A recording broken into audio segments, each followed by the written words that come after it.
অন্যদিকে আমরা নজর রাখবো এবার আলিপুরদুয়ারের দিকে। বাঁধনি নদীতে ধীরে ধীরে চা বাগানের দিকে এগোচ্ছে নদী। ইতিমধ্যেই নদীতে বিলীন হয়ে গিয়েছে জমি সহ কয়েক হাজার চা গাছ। লাগাতার ভাঙনে ক্ষতিগ্রস্ত আলিপুরদুয়ার জেলার কালচিনি ব্লকের সেন্ট্রাল ডুয়ার্স এলাকা। ভুটান সীমান্ত ঘেঁষা এই সেন্ট্রাল ডুয়ার্স এলাকার একদিকে রয়েছে পানা এবং অপরদিকে রয়েছে বাসরা নদী। প্রতি বছরই ভুটানের পাহাড়ি নদীর জল মিলিত হয় সেন্ট্রাল ডুয়ার্সের এই দুই নদীতে। ফলে বর্ষায় ভয়ঙ্কর রূপ ধারণ করে এই দুই নদী। ভুটান পাহাড় থেকে আসা খরস্রোতা বাসরা নদীর ভাঙনে এখনো পর্যন্ত সেন্ট্রাল ডুয়ার্স চা বাগানের ৮০ একরেরও বেশি জমি বাসরা নদীর গর্ভে চলে গেছে। নদী তীরবর্তী এলাকায় অনেকেই নিজেদের ঘর ছেড়ে অন্যত্র চলে গিয়েছেন।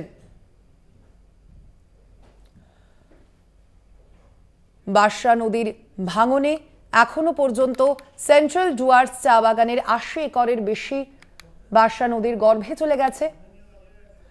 এ বিষয়ে আমরা কথা বলবো। ফোন লাইনে রয়েছেন আমাদের প্রতিনিধি অজয় শাহ।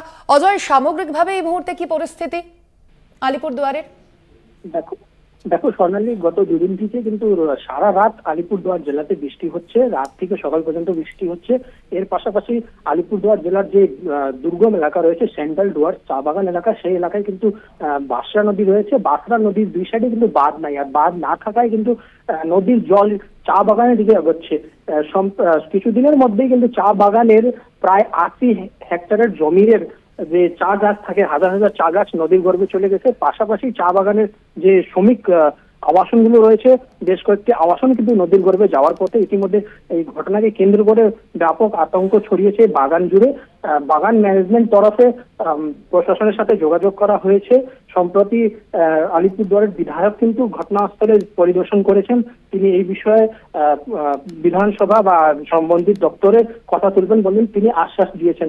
যদিও বাগান ম্যানেজমেন্ট থেকে জানানো যাচ্ছে যে শীঘ্রই যদি এলাকায় বাঁধ নির্মাণের কাজ না হয় তাহলে কিন্তু চা বাগান কিন্তু খুবই ক্ষতিগ্রস্ত হবে। একদমই। আপাতত ধন্যবাদ তোমায় অজয়। আমরা কথা বললাম, ফোন লাইনে ছিলেন আমাদের প্রতিনিধি অজয় শাহ।